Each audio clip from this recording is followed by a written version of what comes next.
funções da universidade pública, gratuita e de qualidade, especialmente numa aula tão potente, contando com uma participação internacional do professor Dr. Marcelo Braz Vieira. Vou ler aqui um rascunho do currículo dele, até porque não é essa a intenção, mas só para a gente saber com quem estamos falando, e depois o professor Marcelo, se quiser continuar, pode acrescentar outras 1000 coisas que está fazendo, inclusive aquilo que a gente já está produzindo em parceria, né? Bom, o professor Dr. Marcelo Braz Vieira, licenciado em Educação Física pela Universidade Federal de Santa Catarina, mestre em Atividade Motora e Educação, e doutor em Atividade Física, Educação Física e Esporte pela Universidade de Barcelona, com doutorado desenvolvido em cotutela na Universidade Estadual de Campinas, Unicamp, na área de Atividade Física Adaptada. O professor Dr. Marcelo Braz Vieira é coordenador do programa de pós-graduação em Educação Física, tem um sobrenome aí, né, Atividades, Metodologia de Atividade e Formação.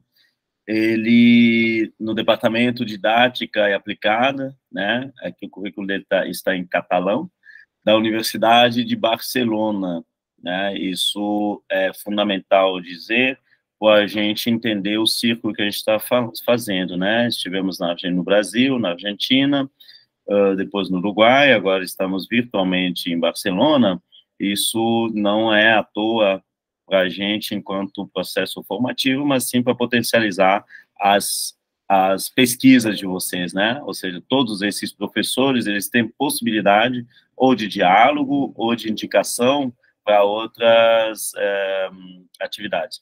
Hoje o professor Marcelo Braz Vieira vai falar com a gente sobre a questão de pesquisa e educação, especificamente abordar os métodos de pesquisa quando na sua grande área, né? Mas a discussão pode se desenrolar com especificidades epistemológicas, que seja, mas vamos pensar em pesquisas qualitativas e quantitativas. Eu tenho aprendido muito com ele sobre a questão da análise dos dados quantitativos, que nós não temos, né? A Juliana, perdão, que está trabalhando com aquele texto que eu pedi para vocês lerem, o resumo, né? Iramotec e o outro aplicativo, para ter um JASP, obrigado, JASP para a gente ter essa aderência também de análise, não ter tanto medo de análise quantitativa na educação, né, porque toda pesquisa na educação é qualitativa, de qualidade não tem nada, mas tem um monte de palavras lá amontoadas, mas dizem que é qualitativa, daí quando tem um número, é quantitativo, não, só porque tem um número, então a gente precisa ter essa abordagem. A discussão hoje está a cargo da doutoranda Crisley Almeida, né, da Universidade Federal de Mato Grosso do Sul e no campus da FAED Campo Grande. Professor Dr. Marcelo, se tiver, obviamente vou chamar de Marcelo, só não vou chamar de apelido, porque daí vai ter que entrar em muita intimidade, né? Marcelo, ele vai organizar, se vai fazer em forma de palestra, ou se vai fazer em forma de aula, e teremos, no máximo, até 2 horas aqui, tá bem? Professor Marcelo, a sala é sua, muito obrigado, né? Vale a pena dizer que ele é padrinho da minha filha, nos conhecemos há mais de 25 anos, então isso também nos traz uma emoção a mais. Conheço o Marcelo desde que tinha 16 anos, desde o ensino médio, e hoje tinha cabelo, hoje é doutor e brasileiro, coordenando um programa de pós-graduação numa universidade da Europa. Né? Ou seja, os brasileiros vão lá para fazer mais do que somente turismo ou outras coisas. Isso é um bom exemplo. Marcelo, sinta-se orgulhoso de estar representando agora o nosso país, né? Que eu sou brasileiro agora. Então, você é uma grande referência para mim, pelo menos, toda vez que eu puder falar que tem brasileiro pesquisador inserido na Europa, eu cito você. Né? Isso, para mim, é um grande orgulho, claro, de todas as dimensões. Obrigado pelo seu gentil aceite, sem pestanejar, e aceitou temática, etc., participou do primeiro encontro. Isso mostra também o seu lado de humanidade acadêmica, porque podia muito bem dizer que está ocupado, além do fuso horário não ser desfavorável para você aí, né? Enfim, obrigado. A palavra é sua. Boa tarde para quem é de boa tarde aqui, bom dia para quem é de bom dia por aí. E para quem estiver assistindo depois, boa noite também, se for numa parte noturna.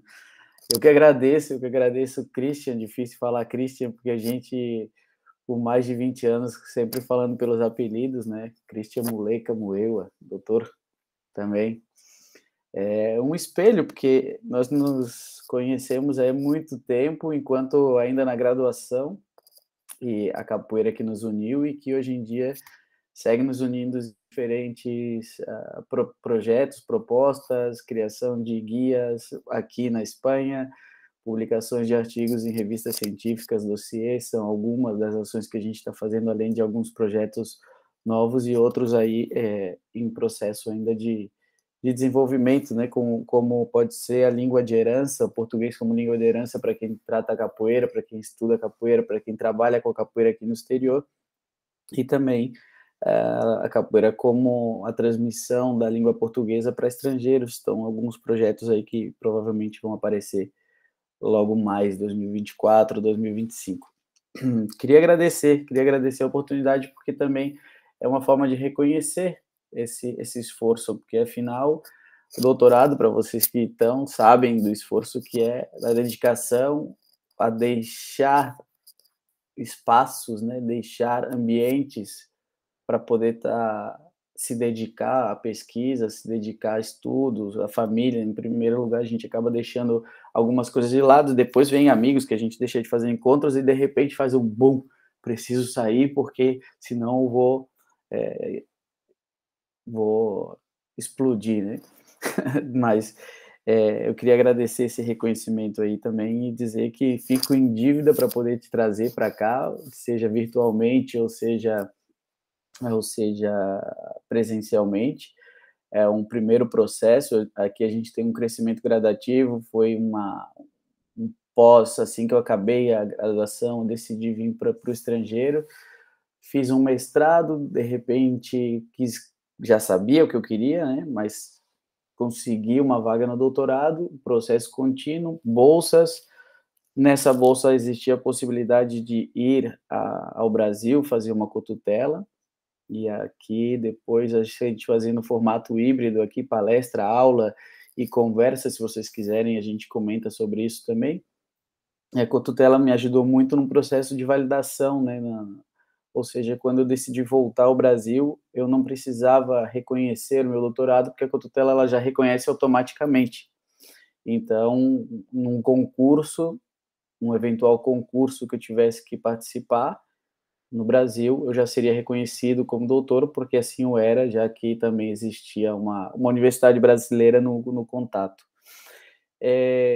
Bom, dito isso, essa parte introdutória, assim, agradecimento, eu vou transmitir aqui os slides para a gente poder começar a fazer essa conversa. E peço que, por favor, se vocês tiverem dúvidas, se vocês quiserem me interromper para a gente poder fazer o diálogo, eu paro a transmissão dos slides, volto para cá e aí a gente conversa e depois eu dou seguimento. E se não, a gente vai até o final, vocês vão anotando dúvidas relacionadas aos artigos que foram colocados para essa atividade e também depois futuras dúvidas, né, que pudessem ocorrer a partir dessa fala. Uma ressalva é que às vezes eu estou bloqueando assim, não é por nada não, senão é porque a minha cabeça hoje em dia ela pensa em outro idioma, né, que é o catalão. E aí fazendo aqui uma análise ou uma análise não, fazendo uma contextualização, né, a Catalunha é como se a gente fosse entender uma região do Brasil, a região centro-oeste ou a região sul, que tem um conjunto de províncias, e uma delas é a de Barcelona, que é onde eu estou atuando atualmente, e essa região da Catalunha tem um idioma próprio, que é o catalão. Nós, então, realizamos a docência toda em catalão, mas nós estamos dentro do Estado espanhol, ou seja, a gente realmente trabalha com dois idiomas. Dentro dessa organização espanhola, existe também outros idiomas como o galego, que é na Galícia, em cima de Portugal, e o basco, euskera. que é um outro idioma que não tem uma origem latina e também tem um fator dificultoso nesse processo, mas que aqui, apesar de muitas discussões, está bem integrado, assim, os documentos oficiais, eles veem os 3, 4 idiomas que se requerem. Agora existe uma luta para um outro que seria também o idioma valenciano, que é bastante similar ao catalão, mas aqui a gente entraria em uma discussões mais linguística, e não é o tema, senão somente contextualizar. Então, dito isso, penso que um outro comentário que a gente estava falando aqui em stand-by era sobre a pós-graduação. Aqui existem diferentes matizes, né? No Brasil, a gente tem um processo de graduação bastante ativo na questão da ciência, enquanto aqui, dependendo da faculdade, não é tão assim. Tanto é assim que Portugal e Espanha, quando vêm brasileiros para cá para pedir uma desculpa, para pedir uma bolsa, a proporção de ganhos de brasileiros nessas bolsas de vitória, de reconhecimento, nesses concursos bolsas, né, para estudo, é muito maior do que os realmente espanhóis que estão aqui, ou que tiveram a formação feita aqui, justamente porque desde a graduação a gente já tem uma participação em projetos de pesquisa, a gente já tem uma participação em projetos de extensão, e isso faz com que a gente chegue aqui um pouco mais preparado para quando entrar no mestrado e assim já seguir a publicação, o que seria a nossa trajetória acadêmica. A partir disso, eu queria dizer que aproveitem, porque a universidade pública, gratuita e de qualidade no Brasil realmente dá essa condição, inclusive de depois se aventurar por outros países, tá? Aqui na Espanha a gente tem ainda uma luta para tentar vincular diferentes projetos assim para a grande massa, né? Eu, por exemplo, atuo na graduação com 60, 70 alunos na aula. Então, quando a gente tem uma atividade de caráter mais teórico, a gente tem 60, 70 alunos na sala, e quando a gente vai para a prática, já que a área é educação física, a gente divide esse grupo em dois e trabalha com outro professor que corresponde a auxiliar, logicamente, no planejamento e também na ação prática. Então, para vocês entenderem que a qualidade da educação no Brasil, ela é muito maior no sentido da própria atenção do professor para com os alunos, já que o número é reduzido, né? Então, tem que sempre aproveitar esses aspectos. Dito isso, não falando mais nada nesse ponto e vamos à palestra. Se vocês tiverem alguma pergunta, vão anotando, ou se não, preparem e a gente continua. Não vou conseguir ler chat, então se alguém escrever, outra pessoa, por favor, faça o papel de secretário da sessão, da aula, da palestra. Tá bom? Valeu, Cris. Passo por aqui. A ver se consigo. Apresentação.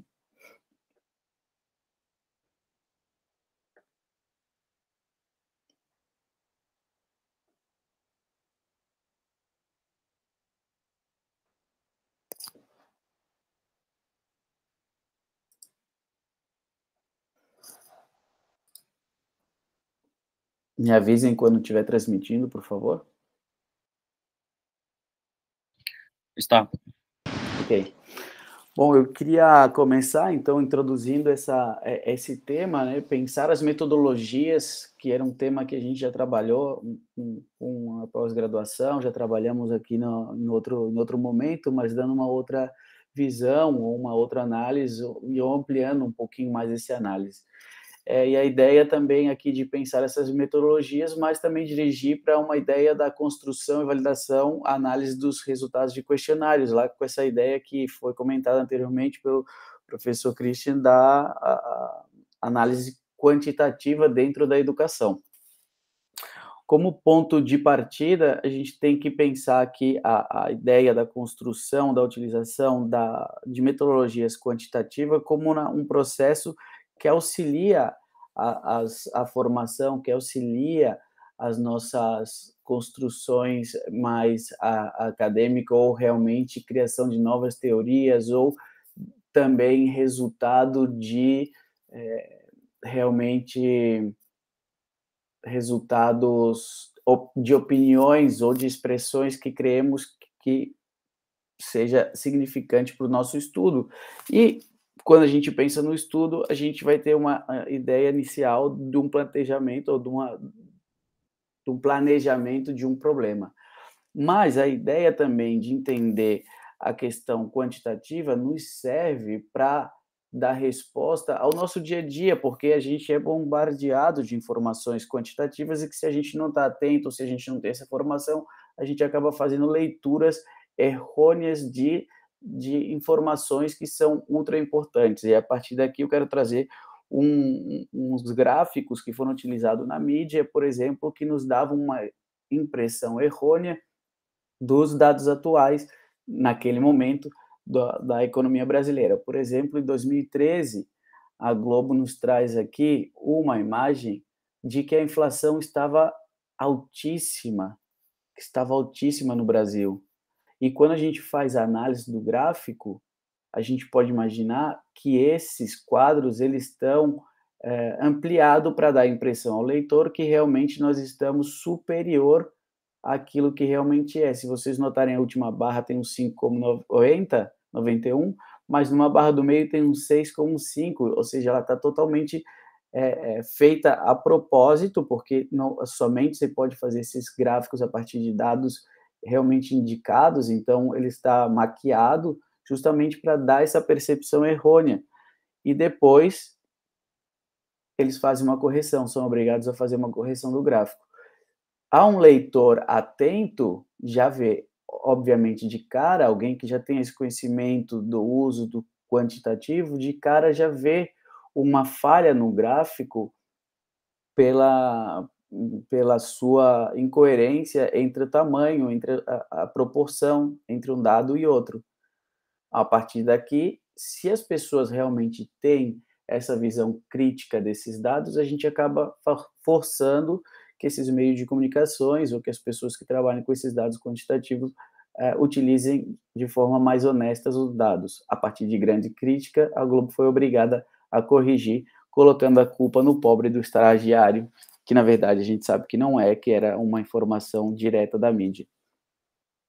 Outra vez aqui, e na tentativa de enganar, ludibriar, né, a percepção do eleitor, a gente vê colocando aqui um crescimento de 22%, né, na pesquisa do Dória, quando na verdade ele deveria estar aqui.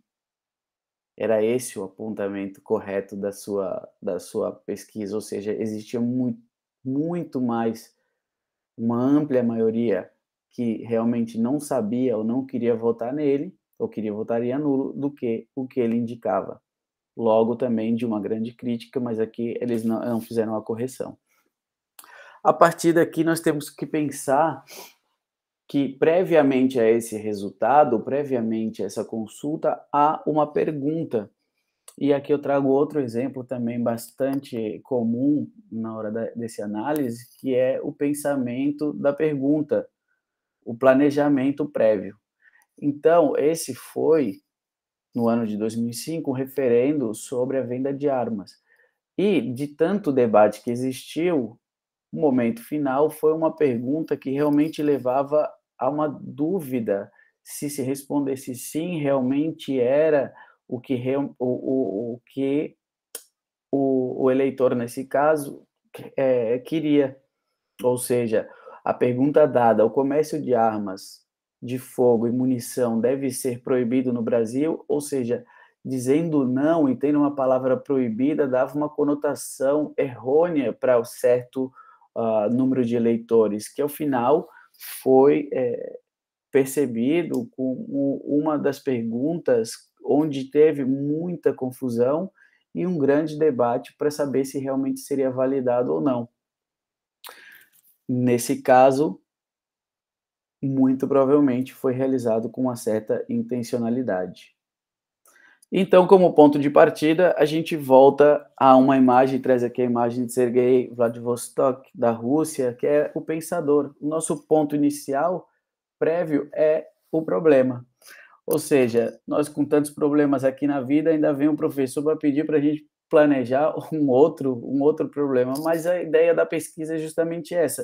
Nós queremos pesquisar para dar resposta, para encontrar uma solução a um determinado problema. Obviamente que muitos de vocês já decidiram, já verificaram, já pensaram, refletiram, dialogaram, voltaram a pensar e já tem um problema bem delimitado. A partir daqui, então, essa minha apresentação ela tem bastante base nesse livro, que está em espanhol, não me lembro ao certo se nós temos a tradução dele ao português, mas certamente, e tenho conhecimento, óbvio, que há muitos livros com muita qualidade, de igual qualidade ou superior a esse, então deixo a vocês aqui como uma referência, mas que vocês estão livres para, obviamente, para utilizar outros brasileiros que também tratariam dos mesmos temas ou de forma diferente, mas que também falariam da mesma temática. Esse livro é porque ele também, aqui eu deixo, né, mas ele está publicado na internet aí de forma pirata. Não que eu tenha pirata, mas aqui na universidade a gente também utiliza e tem esse livro como uma das referências. E aí vem o nosso ponto principal da nossa atividade, ou da nossa reflexão, da nossa palestra, da nossa aula, como queremos chamar esse nosso encontro. Quantitativo ou qualitativo? Qual que seria o mais importante, né, dentro da nossa educação? O que corresponderia a uma boa pesquisa? O qualitativo a gente já conhece, normalmente tem essa ideia da sem medição numérica para descobrir ou para refinar umas questões, os pontos principais da pesquisa, quando o quantitativo, isso do qualitativo, e quando o quantitativo a gente vem para contrastar, testar uma hipótese com base em medidas numéricas estandarizadas, com análise estatística e outras informações que a gente tratará aqui. Nesse caso, eu quero também chamar a atenção que o qualitativo nem sempre é utilizado somente sem a medição numérica, né?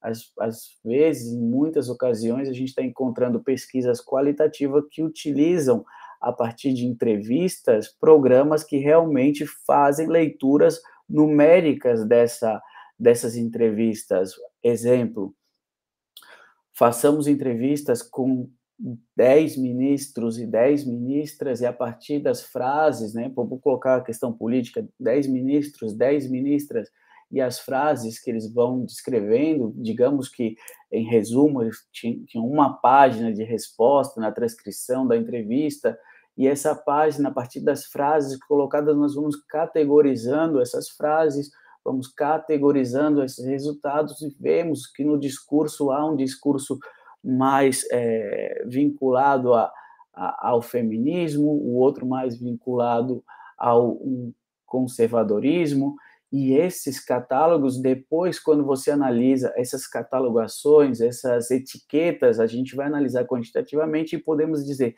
que o discurso dos ministros tem um viés mais conservador, justamente por essa questão também quantitativa. Depois a gente aprofunda um pouquinho mais sobre isso.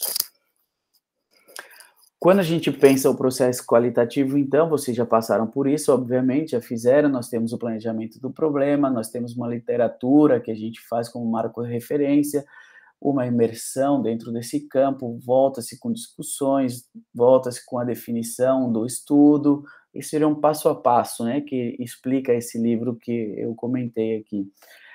Recolheção dos dados, que seria a coleta dos dados, a análise dos dados, a interpretação e a elaboração dos resultados, e sempre é uma doble via, sempre há doble via que você pode voltar para poder fazer outro tipo de análise na hora da elaboração dos resultados, ou seja, dialogando com a literatura existente. Nesse caso, as características principais, a gente está tratando aqui com uma exploração de fenômenos em grande profundidade, nós vamos realmente atrás, né, de uma discussão profunda, nos ambientes mais naturais possíveis, fora de laboratórios, como pode ser uma escola, como pode ser uma comunidade, como pode ser um bairro, uma cidade, ou realmente um grupo de discussão. Não está vinculado a resultados estatísticos, os significados realmente das informações, elas sempre vão a mais do que a simples análise simples, entre muitas, como chama isso?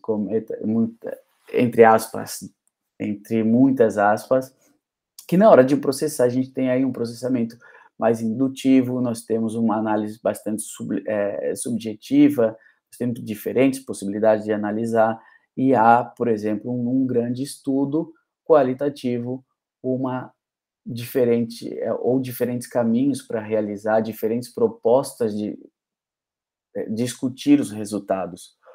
Porém, para realizar esse tipo de estudos também requer muito mais tempo na proposta, na coleta de dados e depois na análise desses resultados.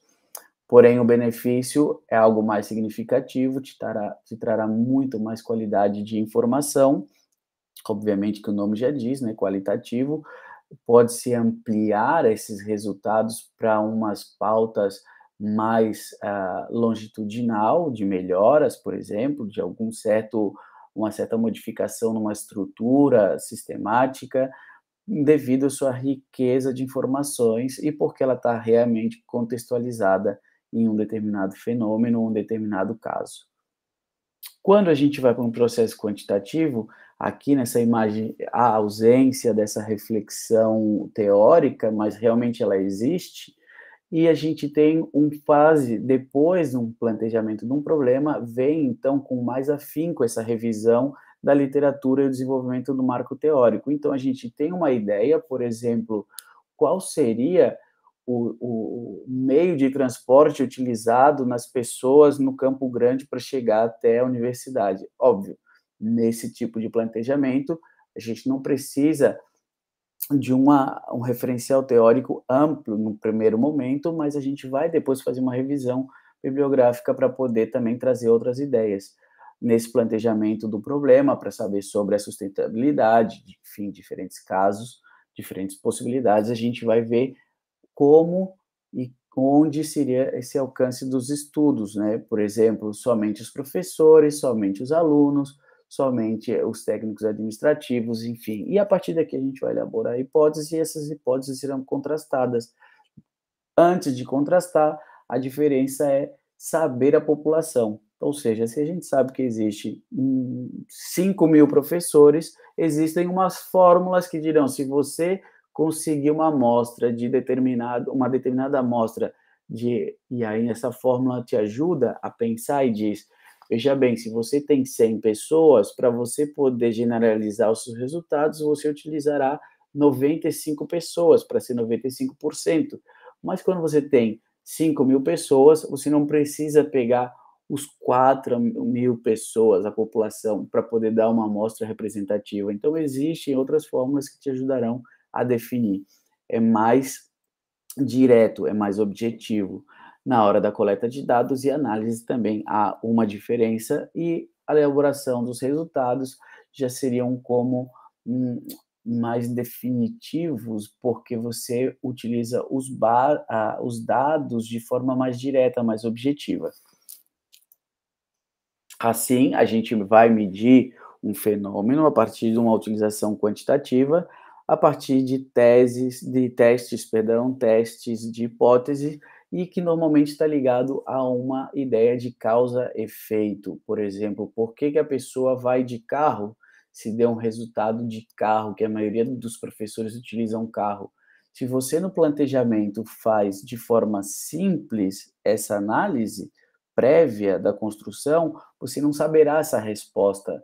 Óbvio que a partir daqui, se você quer um estudo com maior amplitude, também há necessidade de fazer uma discussão para realmente medir esse fenômeno, ou seja, por que os professores vão de carro? Se previamente você pergunta onde ele mora, se há transporte, ou se posterior a esta pergunta, a gente vai entrar então já no segundo passo, que será a construção do questionário.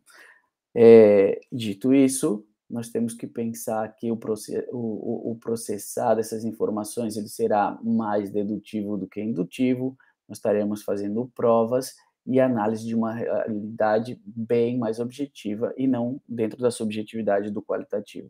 Benefícios que a gente encontra um resultado bastante mais objetivo, uma generalização desse resultado, é mais fácil realizar, de certa forma, esse procedimento, então há mais fácil, uma facilidade no controle das diferentes variáveis e a gente pode encontrar uma maior precisão, porque nós temos uma maior representação que podemos replicar também para poder comprovar, ou seja, a partir desses resultados nós realizamos modificações sistemáticas e, passado um tempo, nós voltamos a medir com o mesmo instrumento para ver os resultados, por exemplo, de um pré-pós-teste. E, por fim, vem essas características, ou o novo enfoque, ou um enfoque híbrido, que seria um enfoque misto, onde a gente combina essas duas abordagens, tanto a qualitativa quanto a quantitativa e qualitativa. Nesse caso, a gente tem uma questão de fundo subjetiva, nós temos um fenômeno a ser estudado que ele requer um debate, uma discussão mais ampla, mas também a gente vai combinar com algum outro tipo de instrumento para recolher ou coletar informações de viés menos subjetivo.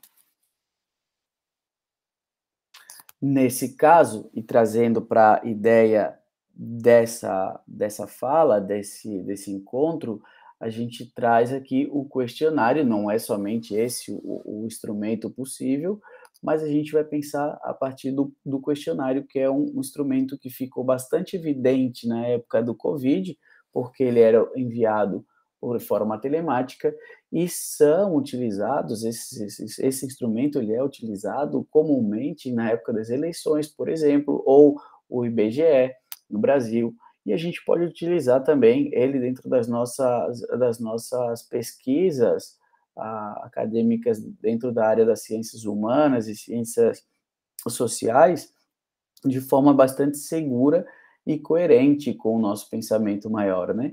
Então, aqui a gente tem, o questionário ele é um conjunto de perguntas, que normalmente ele tem uma visão mais objetiva quando tem perguntas fechadas, e a gente pode também, dentro desse questionário, algumas perguntas abertas que já estaria vinculada a uma ideia de entrevista. Porém, a entrevista tem sempre um contato direto entre uma pessoa e outra, e o questionário ele pode ser respondido de forma autônoma pela pessoa entrevistada ou perguntada, pessoa participante. Deve ser coerente com o problema, principalmente quando a gente está utilizando com uma metodologia, dentro de uma metodologia mista, e com a hipótese testada. Pode ser feita as perguntas abertas ou fechadas, como comuniquei anteriormente. A gente tem a fase, então, dos instrumentos, né, nesse ponto de construção dos instrumentos. Primeiro que a gente precisa ter umas definições de fundamento, de base, né, o que a gente realmente quer. Isso a gente vai conseguir também na revisão de literatura, nos estudos que nós já realizamos, nos estudos que foram realizados. Essa definição fundamental também vai vinculada com o problema que a gente quer responder, que a gente quer dar uma solução. Tem uma identificação do domínio das variáveis que serão medidas.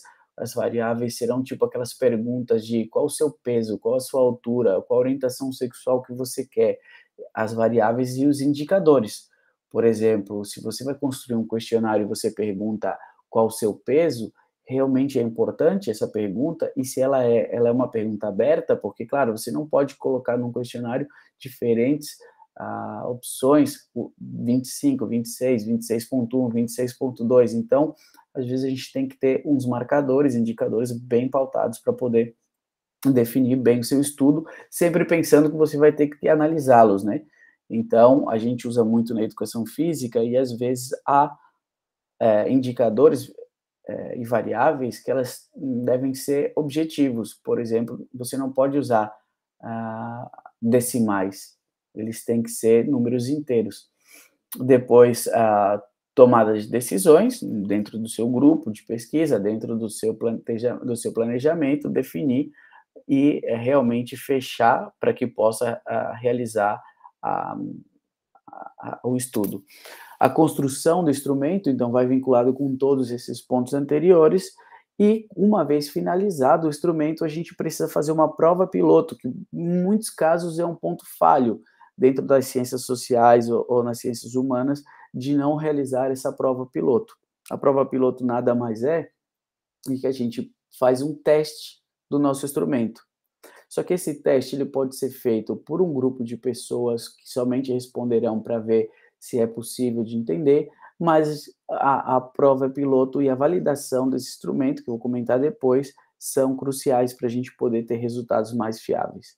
A preparação da versão final viria posterior, e depois o treinamento das pessoas que administrarão. Hoje em dia, com a utilização da internet, a gente acaba enviando, né, massivamente e não passa por esse processo de treinamento, coisa que o BGE segue utilizando, porque a pessoa que vai na porta tem que fazer umas perguntas, e esse treinamento é muito importante para que não seja, a gente utiliza aqui a expressão sesgada, que seria contaminação dessas respostas. Você não pode induzir o entrevistado ou a pessoa participante que responde o questionário a responder aquilo que uma pessoa que está fazendo a entrevista pudesse realmente contaminar o estudo. E depois, obviamente, a gente tem também autorização, principalmente se a gente estiver utilizando crianças para esse tipo de estudos dentro de uma escola, por exemplo, a gente precisa ter autorização dos responsáveis e da mesma pessoa que esteja participando. E passo o seguinte, administrar o instrumento. Ok, faço uma pausa e agora eu comentarei uma experiência. Esse estudo que está aqui, que foi liberado para vocês também que pudessem contrastar, ler, apesar de estar em espanhol, hoje em dia a gente também tem ferramentas aí tecnológicas para fazer a tradução automática na hora da leitura, mas esse foi um trabalho que eu participei, apesar de eu não estar aqui como autor, mas foi um trabalho onde, dentro do nosso grupo, foi definido que essa publicação seria feita por esses 3 professores daqui da universidade, e eu fiquei a cargo de outro paper, né. Então esse documento aqui que fala sobre as competências básicas e a programação da educação física, validação de um questionário diagnóstico. Essa validação desse questionário, a gente teve que passar, nós realizamos uma construção de questionário que depois nós aplicamos a 17.000 professores de toda a Espanha. Então, para quando a gente pensa no tema competências de programação de educação física, nós pensamos, é preciso saber a informação, a opinião de todos os professores da Espanha. Então, a gente faz um mapeamento de quem é a população. Agora nós vamos construir esse questionário. Para construir esse questionário foi realizado um grupo de discussão com expertos. Depois construiu-se uma entrevista para esses esses expertos que participariam, futuros participantes, e essas pessoas deram pautas para a construção de um questionário. Então, o objetivo do artigo foi que, nessa publicação, foi o desenho e a validação do questionário, que previamente tinha sido debatido, e depois essa aplicação, essa validação, tinha também o objetivo, tinha o desejo de verificar qual era a ideia das competências básicas na educação física e as estratégias, né, para poder integrar essas novas programações nas aulas dos professores. Desculpa que eu estava fazendo a tradução mental, né, para poder explicar, mas vamos interpretar. Há alguns anos, há pouco tempo, houve a transformação dos currículos no Brasil para as BNCCs. Seria como buscar a opinião dos professores sobre as BNCCs, porque aqui quando houve essa modificação para uma educação competencial, a gente queria saber se os professores realmente estavam de acordo com isso, o que eles viam de bom, de ruim, e a gente foi fazer, então, essa primeira discussão entre o nosso grupo, depois foi pensado em enviar para todos os professores. Então, previamente, a gente tinha que validar esse questionário com um grupo de professores.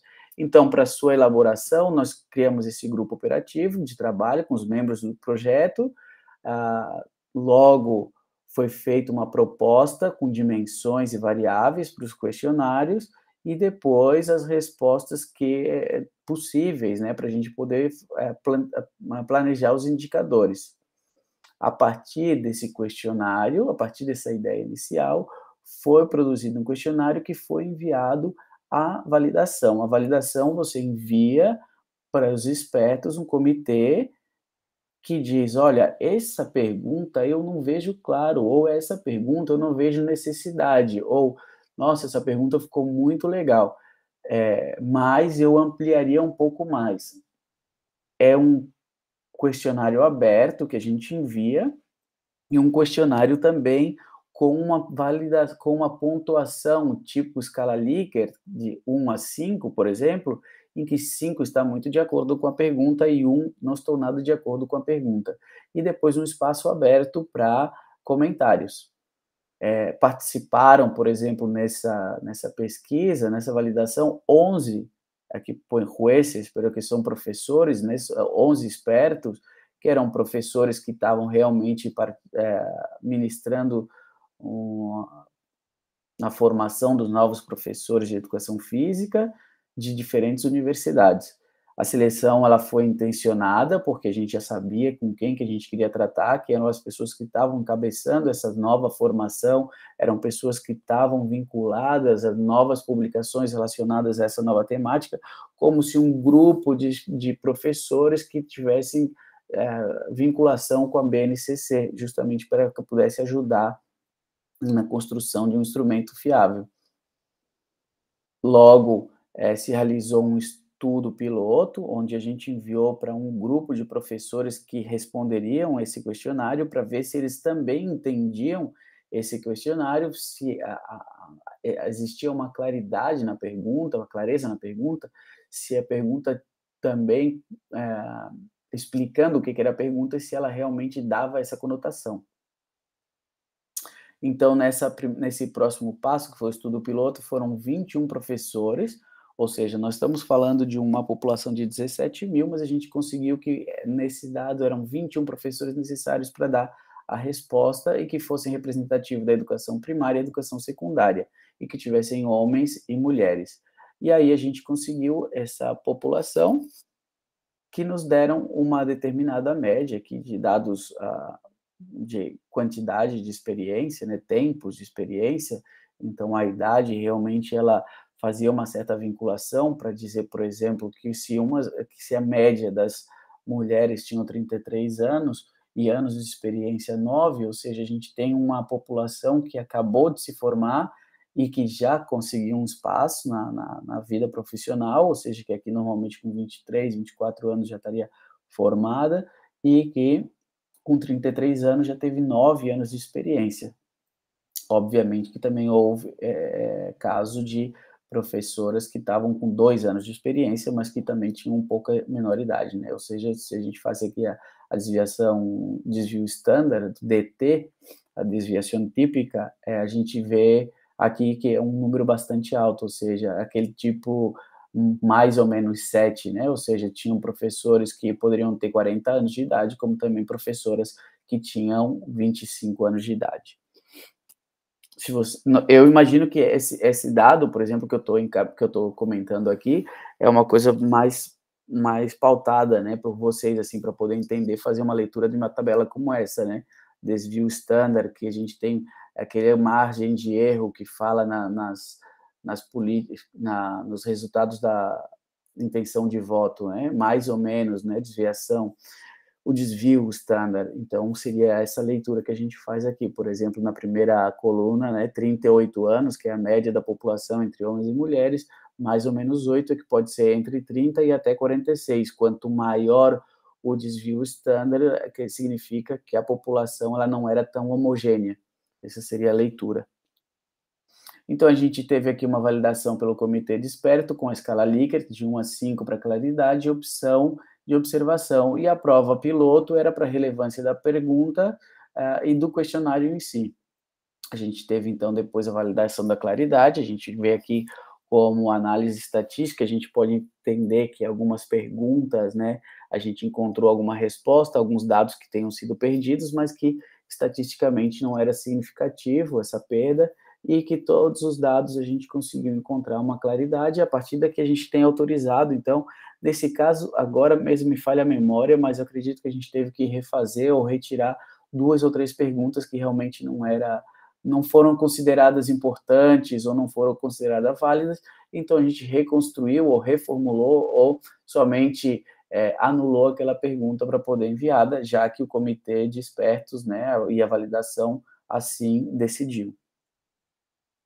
Ao final, porque isso a prova de estatística sim que também nos dá, por exemplo, alguns programas, e a gente vai comentar mais adiante, a gente tem que, a partir desse resultado da prova piloto, que é essa expressão que aqui está em espanhol, mas que eu acredito que vocês possam entender, resultados de pilotagem, seria a prova piloto, a gente tem uma prova estatística que chama alfa de Cronbach, e que nos dá uma média, ou seja, quando a gente tem maior que 7, já é aceitável, e excelente com maior de 9. Quando a gente faz uma prova das nossas perguntas e esse alfa nos dá inferior a 7, a gente vê qual que é a pergunta que traria esse valor para baixo e retira ela e volta a aplicar a prova. E o processo estatístico nos diz, olha, então, se você retirar essa pergunta que está com o nível 0,2, você vai conseguir um resultado melhor. E quando você tira, a gente tem um nível 7. Você vai e busca uma outra, aperta, né, um pouquinho mais, e conseguimos chegar a um 0,9, que é um excelente resultado. Então, com isso, a gente indica que esse questionário está válido para ser enviado para as pessoas e que significa que o resultado desse questionário ele será realmente fiável com o que se quer perguntar. Então, a gente teve aqui, por exemplo, uma correlação nessa imagem de abaixo, nós temos aqui, por exemplo, uma 0,2, faz com que a gente tenha que decidir se melhorar, modificar a pergunta, voltar a fazer a prova, ou realmente a gente anula essa pergunta. Nesse caso, não, porque a gente tem uma correlação de elemento total corrigida e um alfa de Cronbach se elimina o elemento, você pode ver ao lado já, é a prova estatística, e se você eliminar esse elemento que está 0,265, você vai atingir um 0,935. Então, você decide dentro do teu grupo de pesquisa, se você modifica ou anula essa pergunta. E se não fizermos esse passo? E se a gente decidir ir adiante na nossa pesquisa sem fazer esse passo prévio metodológico? Olha, quando a gente não faz a prova piloto, isso foi uma pergunta feita por alguns pesquisadores na universidade. E essa pergunta é o estilo da pergunta que me trouxe até aqui, que o professor Christian me pediu uma vez para preparar, porque realmente havia uma pesquisa em que ele não tinha se dado conta desse tipo de perguntas condicionadas, que significa. Aqui está dizendo, né, pergunta 8, has feito a prova de segmento, has feito uma prova de segmento no programa, em que o programa oferece periodicamente. E eu disse, não fiz, nunca fiz. No l'he fet mai. E em catalão, se fala assim em catalão, não, nunca fiz, nunca.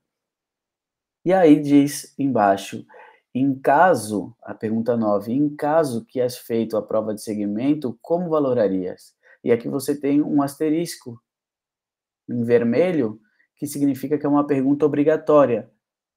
Mas se eu nunca fiz, como que eu vou avaliar? E o questionário não me deixava seguir.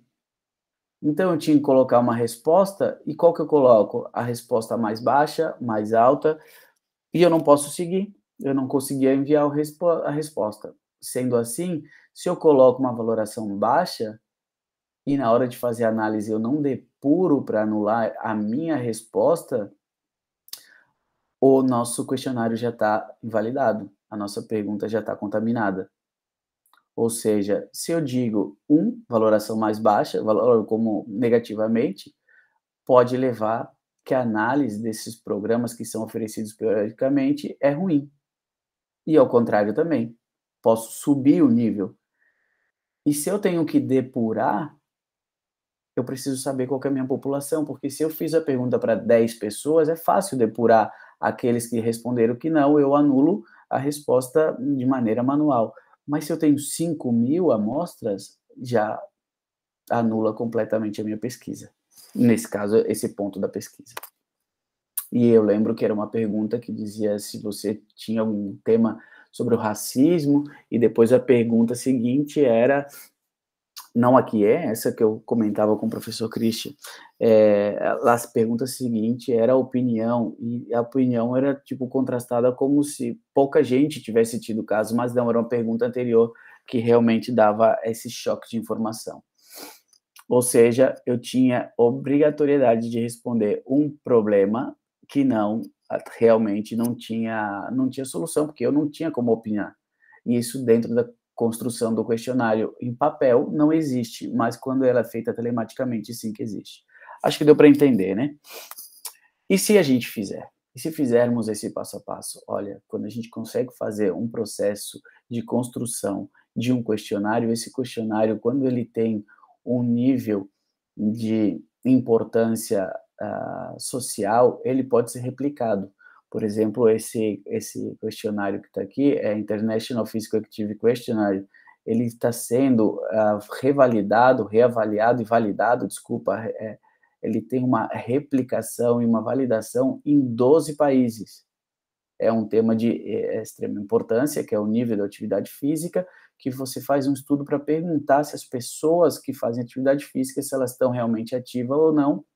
E nesse caso, você primeiro faz uma prova piloto, você faz uma análise, você faz o questionário, mas também você analisa os dados, faz entrevista com as pessoas e diz, realmente esse questionário ele está medindo a indicação das pessoas se elas são ativas ou não. Deu-se o resultado, e já em 1997, 98, e a partir disso ele é replicado em diferentes países, mas antes ele é validado para saber se aquelas perguntas também são corretas. Por exemplo, aqui há uma pergunta de um esporte utilizado nos Estados Unidos, mas que não é utilizado no Brasil, que não é utilizado na Espanha, então você precisa reorganizar, modificar e voltar a validar esse questionário. E assim ele é feito e replicado.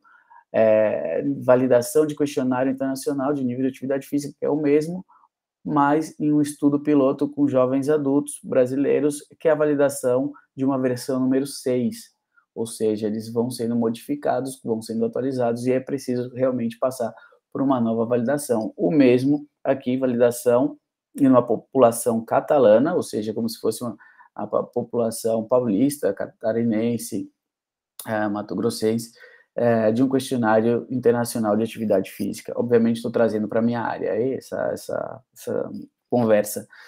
E aí vamos, então, às nossas possíveis ferramentas. Obviamente que há outras ferramentas, mas nesse caso a gente tem um mundo de possibilidades, Jotform, SurveyMonkey, Google Forms, Survey, Teams. Teams seria da Microsoft, a gente tem diferentes tipos e tem o Form, aqui está colocado de forma do Teams, porque dentro do Teams você pode utilizar Enquesta.com, é uma empresa que se dedica Typeform, há inúmeras formas que a gente pode utilizar. E uma pausa, respiro, muito bem, nós fizemos o passo a passo, analisamos, construímos o nosso questionário e agora a gente vai analisar. Ok, ao analisar nós temos umas estatísticas que elas podem ser básicas, para dar médias, medianas, aqui a gente precisa fazer uma sessão extra, se fosse necessário, ou ir buscar a diferença entre média, mediana, promédio, desviação típica ou standard, e depois a gente faz uma estatística inferencial, que aí sim a gente vai tentar fazer esses contrastes, considerar a população, a amostra que a gente utilizou, o intervalo de confiança para chegar no final e dizer, realmente as crianças brasileiras apresentam 30% de obesidade, já apresentam obesidade infantil 30%, agora já deve ter aumentado. Esse foi um estudo realizado que está num documentário que fala muito além do peso, público, esse é livre, né? Está na internet, está no YouTube, se vocês quiserem ver, que isso já faz, acredito que 15 anos desse documentário, e você pode ir ver como eles foram e como eles realizaram, né? Também não é um documentário que fala específico sobre essa parte da pesquisa, mas ele te dá a dimensão do problema, ou seja, do fenômeno que está sendo analisado, e feito um documentário para explicar esse fenômeno. Agora a gente tem, então, que, nessa estatística inferencial, ser muito atento ao que fala realmente a ciência, para a gente poder externalizar esses dados e explorar esses dados de forma com que seus resultados sejam lidos e administrados para dar resposta ao problema.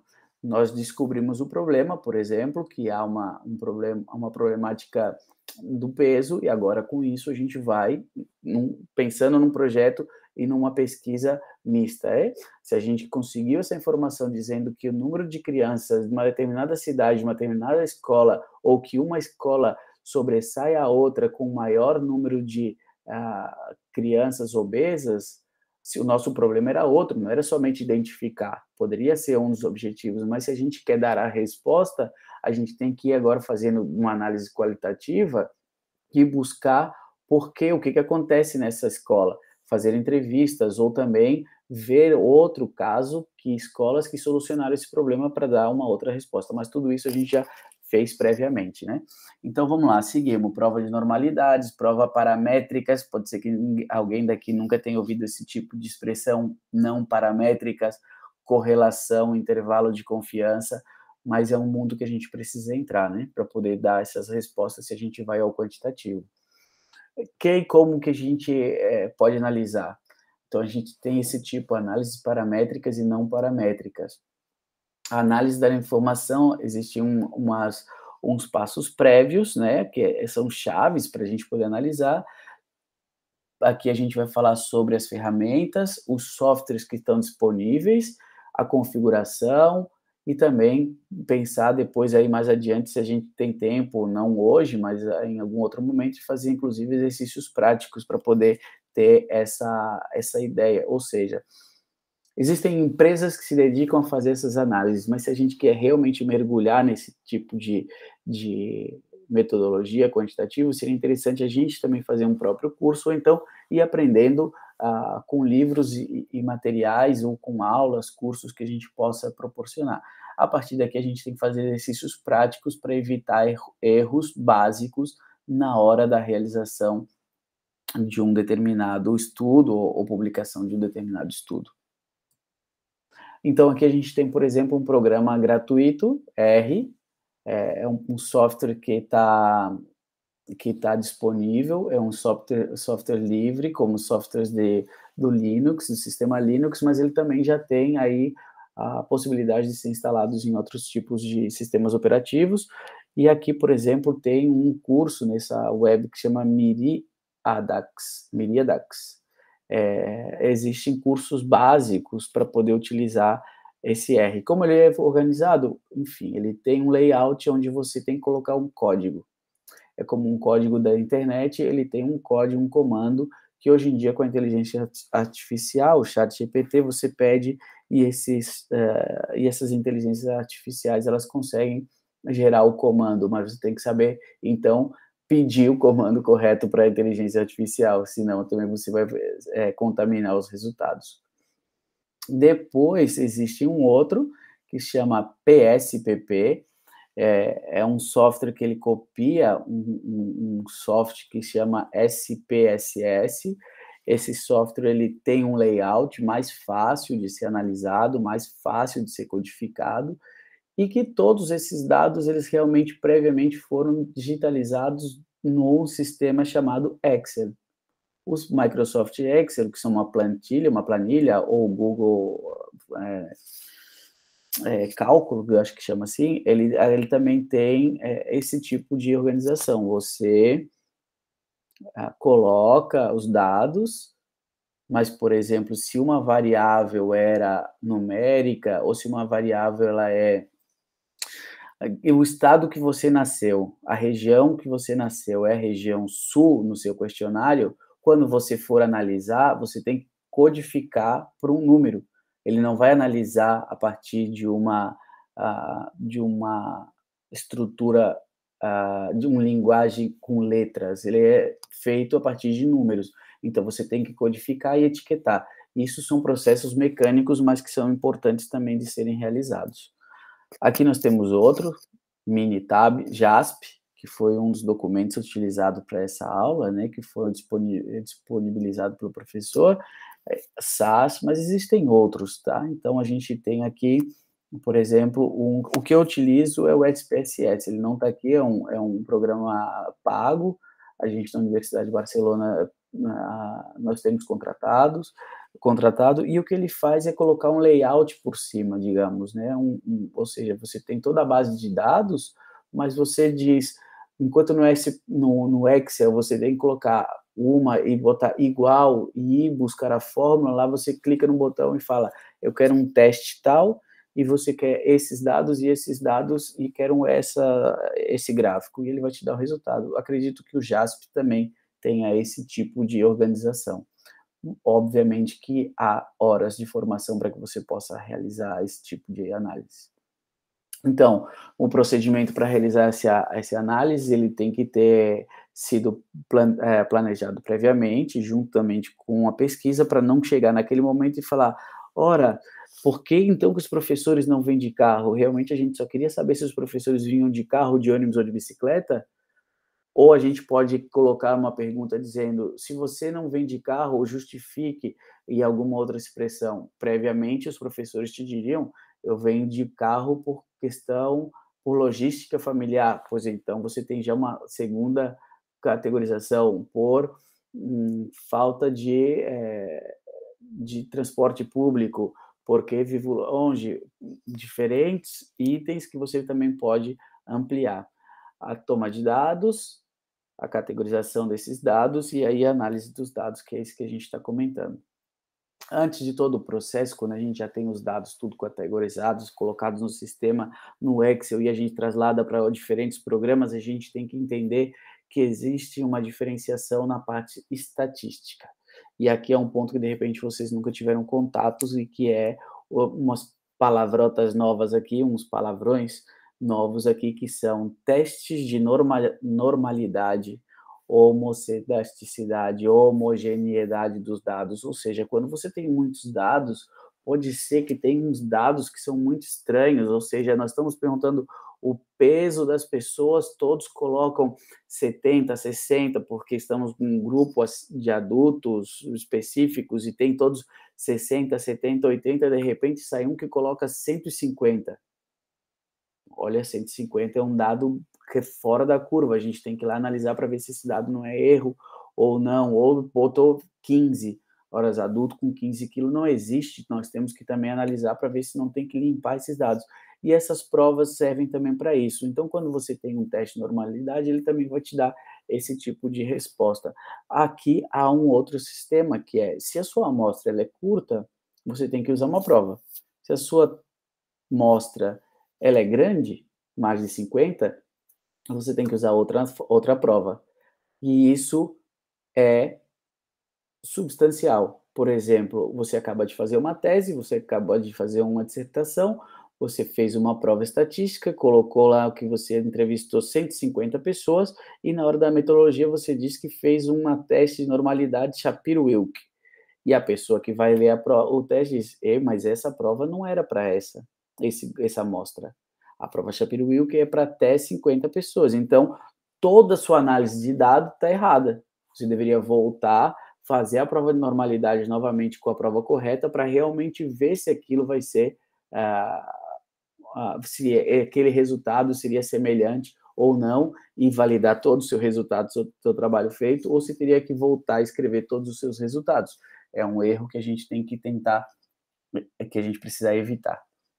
E depois a gente tem um teste de homogeneidade, que é uma prova de Levene, que, em todo caso, a gente tem aqui em algumas provas, por exemplo, no ANOVA, ou TED Student, que aparece no SPSS. Hein? O que significa? Que quando eu vou passar adiante e eu já volto. Aqui. Quando a gente tem um teste de normalidade, a gente dá uma resposta. Se a resposta é não, nós vamos para uma prova não paramétrica. Por exemplo, eu quero contrastar se as pessoas que responderam se há uma diferença entre o meio de deslocamento, o meio utilizado para se deslocar até a universidade dos alunos, se há uma diferença entre gênero. Se no meu questionário eu coloquei entre homens e mulheres, eu transformo em dois grupos, homens e mulheres, e a gente faz a diferença para ver se homens e mulheres há diferença de como se deslocam. Hoje em dia, como a gente também tem pessoas que são que se identificam como sem gênero, transgênero ou diferentes formas, a gente precisa saber se vai categorizar antes ou não, ou se a gente pode também dizer a relação entre o corpo físico, se a gente vai utilizar pessoas que moram no bairro A e no bairro B, na cidade 1 ou na cidade 2, na cidade 3, então essas categorizações também depois darão esse tipo de prova. 2 grupos, 3 ou mais grupos, ou seja, teste normalidade, se não, se o resultado é negativo, nós vamos para provas não paramétricas, e se são 2 ou 3 ou mais grupos, a gente vai utilizar um tipo de prova ou não para dar o resultado. Normalmente, ou habitualmente, nós encontramos que nós ficamos nesse desenho lila, 2 grupos.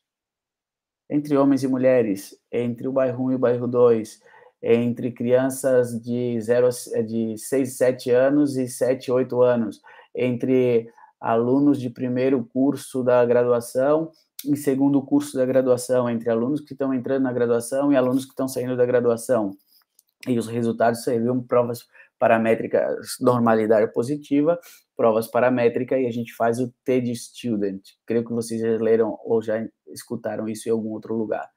E depois a nova se chama análise de variância, quando tem 2 ou 3. Agora eu volto aqui um pouquinho, e aí a gente usa, por exemplo, essa imagem para poder entender. Quando a gente tem os dados na nova, a gente vai encontrar outra vez a expressão homogêneo, que assume uma igualdade de variância, assume uma igualdade da variação dos resultados. E aí a gente tem, por exemplo, a leitura e interpretação dos dados. Se aquela coisa que a gente lê nos artigos que fala que a diferença, assim, os resultados foram significativamente diferentes, com um P maior que 0,05 ou P menor que 0,05, pois tudo estaria nesse tipo de análise para poder interpretar os dados e dizer se realmente a gente diz que é diferente, que deu a diferença ou não. Igual quando a gente tem um maior número também, a gente vai ler e dizer, olha, a normalidade deu essa diferença, logo os dados não são homogêneos, logo nós vamos fazer um outro tipo de prova. Aqui, por exemplo, uma prova normalidade e uma prova de não normalidade. Se observa bem um gráfico onde tem uma linha reta e todos os pontos, cada ponto desse aqui são um grupo de dados, e cada ponto desse aqui um outro grupo de dados. Como a gente tem uma variação grande no espaço, logo a gente tem uma diferença de normalidade. Então a gente entra nas provas mais específicas, não vou me estender muito mais. E outra inferência que a gente faz é uma correlação entre um dado e outro, ou seja, a gente tem, às vezes, uns dados que não são quantitativos, que são qualitativos, e a gente transforma em quantitativo somente para poder fazer análise, e quando a gente faz análise, a gente tem que fazer a interpretação. E aí existe, às vezes, nossa, tem uma correlação, sim, os homens têm mais força que as mulheres, e aí a gente vai ver, e a correlação, o resultado não te dá. Ele te dá um índice de significância, mas a correlação dá nula. Ou seja, esse é um outro dado que a gente precisa formar, que a gente precisa entender para poder também analisar e dar uma resposta ao nosso problema. Por exemplo, aqui, se vocês olharem nesse gráfico, nessa imagem, do -1 ao +1, uma correlação imperfeita e uma correlação perfeita, direta ou indireta. A indireta é aquela que diz quanto maior peso, menos velocidade. Ora, se você faz um estudo e pergunta, ou mede uma pessoa, né, a massa corporal de uma pessoa, e depois faz um teste de velocidade, e você vê que quanto maior o peso, mais lento essa pessoa correu, normalmente os dados vão ser contrastados nas provas estatísticas, e a gente vai ver isso. Quanto maior o peso, menos força. E depois menos velocidade. E também a gente vai fazer um teste de força, e a gente vê que as pessoas que têm maior peso corporal, massa corporal, apresentam maior força. Então existia uma relação direta, quanto maior mais, quanto maior menos. E a gente pode fazer uma boa interpretação quando a gente tem conhecimento desses dados. E normalmente, muitas ocasiões, a mídia ela traz uns dados errôneos desse tipo de correlação, ou, como mínimo, com falta de descrição dos dados. E aí a gente tem duas provinhas novas aqui, que a gente tem quando os dados normalidade, né? Lá na normalidade deu paramétrico, a gente usa Pearson, a correlação de Pearson, que falam, ou correlação de Spearman, e a gente encontra esse tipo de informação. E isso era todo para essa sessão, assim, agora a gente fica aberto, né, a perguntas, se é que tem alguém aqui ainda, agora que eu estou tirando o slide, vou ver se vocês estão por aqui. Obrigada, professor Marcelo, pela apresentação e por compartilhar conosco o seu conhecimento. Agora eu vou estar trazendo algumas questões. Confesso para você que eu não tenho muita familiaridade com a pesquisa quantitativa, e quando eu fiz a leitura das referências, né, a minha primeira questão que veio em mente é como seria fazer a análise dos dados, da leitura mesmo dos dados, porque eu vou falar para você como eu fiz. Eu li todo o texto, depois que eu li todo o texto, eu voltei para estar analisando os dados. Foi o que me facilitou. Então, eu gostaria de saber se tem alguma forma correta ou só uma análise crítica mesmo, debruçar nos dados, para a gente estar entendendo.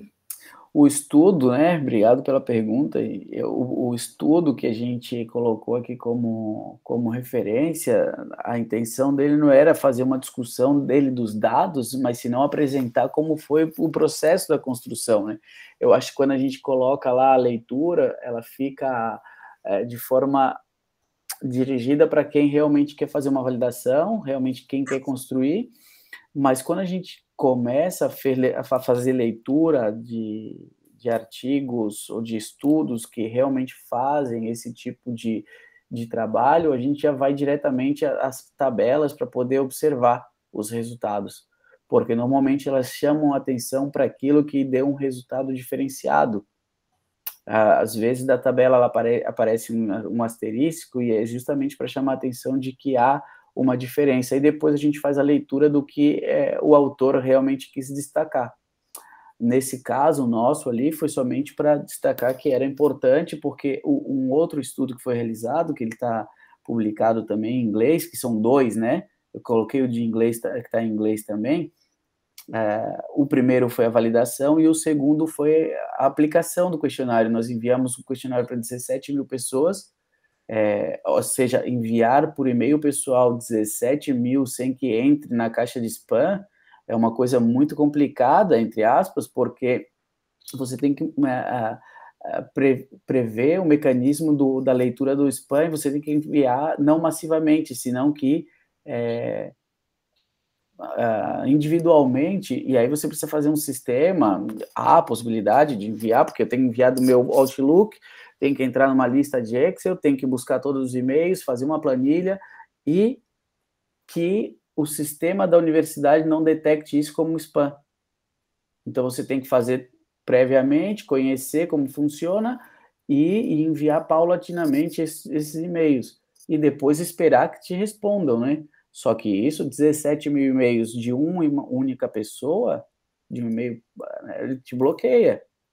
Bloqueia o teu sistema. Então, você consegue depois, com as respostas, fazer análise. Voltando à resposta da sua pergunta. Quando responderam dos 17 mil, 1.214, se eu não me engano, realmente a gente foi contrastar no nosso planejamento e corresponderia a 93% de fiabilidade. E a gente queria 95%, mas precisaria mais 300 respostas. E a gente teve que decidir entre assumir que os nossos dados não eram 95% fiáveis, senão que 93%, e a partir daqui fazer as análises com esse tipo de segmento. Quando a gente faz uma leitura de um artigo que ele tem uma metodologia quantitativa, normalmente a introdução na educação física ela é muito pontual para chamar a atenção de qualquer marco teórico, acrescenta-se 1, 2 páginas, como muito. Metodologia se gasta um bom número de palavras para poder explicar que foi a metodologia utilizada, e o grosso estará na discussão. Então, os resultados é só para indicar, olha, a gente tem uma problemática aqui nessa cidade, que as crianças elas estão aumentando de peso, a gente não sabe o que está acontecendo. E a gente, a partir de problemas de obesidade infantil, que já está detectado em tantos países, a gente pensou esse objetivo desse estudo. Metodologia, nós fomos entrevistar, fazer um questionário a todas as crianças, entrevistar os pais, perguntar ao sistema público para ver o que está acontecendo e tal. Agora a gente vai dar os resultados. Os resultados a gente chama atenção para o que foi encontrado de diferença, e aqui a gente vai ver, obviamente, já na metodologia se esses resultados são viáveis ou não. Por exemplo, se na metodologia não disse que é utilizado o teste de normalidade, que não existia uma análise paramétrica e não paramétrica, e agora, ultimamente, apareceu já também uma causa-efeito, é decir, não é somente a diferença significativa, senão um teste de significância que é posterior a essa prova, dizer, olha, sim que tem significância, há uma comparação e há um resultado significativo, pero além disso, tem uma comprovação dessa significância. Tem a causa-efeito comprovada. Então, é um duplo teste para realmente dizer, olha, sim, as crianças estão aumentando de peso, a gente pensava que era pelo transporte, pelo sistema de deslocamento, mas a gente vê que elas estão indo caminhando, de bicicleta, estão fazendo transporte ativo, se chama, mas é alimentação. É bem provável que seja alimentação, porque há um número maior de ingesta de produtos industrializados. Então, você consegue dizer com os dados da entrevista essa relação causa-efeito.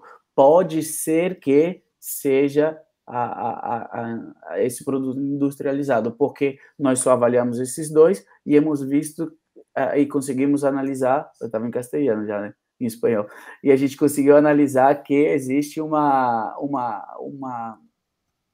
falsa crença de que é a falta de atividade física, sendo que as crianças elas caminham 2, 3 quilômetros para ir e voltar à escola a diário, então não pode ser. Então é a ingesta, porque a parte da atividade física realmente elas estão realizando. E isso a gente consegue ver a partir já dos dados estatísticos, assim que demonstra. E nós não estamos fazendo uma pesquisa com um viés justamente, unicamente quantitativo. O nosso problema não é quantitativo, desculpa, é qualitativo. Nós estamos falando da qualidade da educação, da qualidade de ensino, da qualidade das relações sociais. E a gente está vendo, né, nesse exemplo, de que a partir do quantitativo nós conseguimos dar uma resposta ao qualitativo. Não sei se te respondi, Cris. Sim, claro. A Aline gostaria de fazer uma pergunta. Oi, professor, bom dia, parabéns pela apresentação e por ter ido tão longe, é admirável isso. Professor, eu sou fisioterapeuta e eu fiz o meu mestrado nas Ciências do Movimento, que é um programa novo aqui da Universidade Federal, com a minha orientadora Cristiane Ravagnani, professora doutora. E eu fiz uma pesquisa que viu a longevidade dos atletas olímpicos, por área de esporte e tudo. E eu sei que também, não só a estatística, mas o tipo de gráfico também é analisado para cada questão, né? Estou fazendo também uma oficina que está ensinando o Iramutec, está ensinando o Brand para entrevistas, né? Transcrição dessas entrevistas. E ontem foi a parte prática, e eu iniciei na parte do Brand, porque agora no doutorado a minha pesquisa será analisar esses servidores PCDs, então eu vou fazer entrevista. Eu gostaria também de saber se tem alguma dica com relação à escolha dos tipos de gráfico. O próprio aplicativo ele já direciona qual modelo, como é que funciona? Obrigado pela pergunta, Aline, e obrigado pelas palavras. A verdade é que o gráfico ele é a forma de transmissão de informação do pesquisador para o público em geral. Então, a grosso modo, o gráfico está sendo construído a partir de uma informação que você solicita. Você que tem que definir como pesquisadora quais são os dados que você queira realmente chamar atenção. Quando você diz, a partir de um dado, uma pesquisa, um valor numérico, que esses dados não são normais, na prova de normalidade, por exemplo, como é o caso de utilizado, esses dados já justificam cientificamente. Mas quando a gente quer dar uma visualização melhor, a gente coloca uma curva e que, na verdade, o gráfico está construído a partir de dados numéricos. Então, eu sugiro que você defina quais são os aspectos principais que você queira destacar e, a partir daí, realizar os gráficos, a construção dos gráficos. Sim, que os programas eles têm, dependendo do programa, ele já tem a configuração prévia, porque se você entender que dentro de um programa, um software, o que existe é uma linguagem de fundo, essa linguagem já está codificada. Quando você tica, né, quando você seleciona uma opção, dizer gráfico de normalidade, por trás ele está fazendo a prova e aqui ele está te colocando o resultado de maneira visual. Depois você consegue editar também. Quando você coloca que você quer fazer um quadro comparativo, ou Blockspot, ou diferentes tipos de gráfico, ele realmente vai te colocar aquilo que você está pedindo, mas que no fundo ele está fazendo de forma numérica. E aí, se você quer chamar atenção para gráficos Blockspot, por exemplo, ele vai aparecer onde tem o asterisco. E o asterisco também vai estar lá na tabela, que se você quiser fazer. Eu gosto mais de trabalhar com dados. Eu gosto mais, para mim, eu prefiro ver os dados, mas quando eu faço a apresentação, eu uso gráfico. Quando é uma tese, quando é uma dissertação, eu aconselho sempre fazer os dois. Você coloca os dados, né, o resultado, e na hora de discutir você pode usar um gráfico ou para chamar atenção, porque às vezes uma tabela que tem 25 dados, você pode chamar atenção com gráfico somente com os mais importantes. Não sei se te respondi. Respondeu sim, professor. Obrigada, tá? E nessa questão das entrevistas, se você quiser depois pensar, tem um programa que chama Atlas, acho que é com THLA. Ele está também no curso, na oficina. Eu vou então aprender. Ele é interessante fazer um curso também, se você não tem ainda. Tem no YouTube também, se você quiser buscar, que é como utilizar, que ele vai te ajudar também a extrair um pouco de dados das entrevistas. Obrigada, professor. De nada. Cíntia vai estar fazendo uma questão também agora. Gente, bom dia, vocês me ouvem? Sim. Professor Marcelo, bom dia, prazer. E queria agradecer pela apresentação também, foi brilhante. Inclusive eu aqui, que salto os olhos quando vejo dados estruturados em um lugar, fica emocionada, porque nas ciências humanas a gente tem um certo preconceito, né, com dados estatísticos, com o uso de softwares e ferramentas que fazem essas análises, e quando a gente vai ler um artigo, a gente não tem a metodologia ela descrita, né, a gente nunca sabe como é que o pesquisador chegou naquele dado. Então, ler o seu artigo foi um refresco para os olhos. E eu queria, na verdade, uma pergunta, mas é curiosidade. Eu vi no artigo como foi... Nossa, eu queria passar horas conversando com você sobre como que você construiu isso tudo, porque aqui parece muito simples, mas eu tenho certeza que a construção não deve ter sido simples como apareceu aqui na apresentação, né? E eu fiquei muito curiosa de como que você construiu esses coeficientes e tudo mais, mas isso fica para uma outra hora, a gente marca um café virtual e conversa. Mas eu fiquei muito curiosa em relação aos testes que você fez antes de enviar o questionário para as 17 mil pessoas. Porque aqui no Brasil, a gente tem um problema gigantesco com relação à autorização para fazer qualquer coisa em pesquisas, principalmente quando envolve seres humanos. E eu não consigo imaginar um cenário em que um comitê de ética daqui aprove a gente fazer testes antes de iniciar a pesquisa, sabe? Assim, olha, eu vou pegar um número X de pessoas que são expertas, né, elas têm expertise nessas áreas, e elas vão validar esse questionário para mim antes de eu começar essa pesquisa, sabe? Eu achei genial. Inclusive, é uma das coisas que mais me chama a atenção. Eu estou usando um livro do Adorno, que ele faz uma pesquisa muito, assim, o procedimento é desse também, é teste, reteste, aplica o questionário, vê o que funcionou, o que não funcionou, e vai refinando, né? Até ficar num questionário redondo o suficiente para que você tenha as respostas que você precisa. E eu não consegui imaginar como fazer isso aqui, sabe? Aí eu fiquei curiosa, como é que foi esse processo aí para você? Porque eu não saberia nem escrever, sabe, assim, essa proposta para um comitê de ética. Falar, olha, eu vou testar esse questionário antes de implementar. E é isso, assim, é mais essa curiosidade mesmo. Cíntia, obrigado pelas palavras também. Deixa eu te explicar, acho que o ponto crucial está não é utilizar o questionário, né? Na hora da gente vender o nosso peixe, a gente tem que usar as palavras corretas. Eu acredito que assim facilita o trabalho.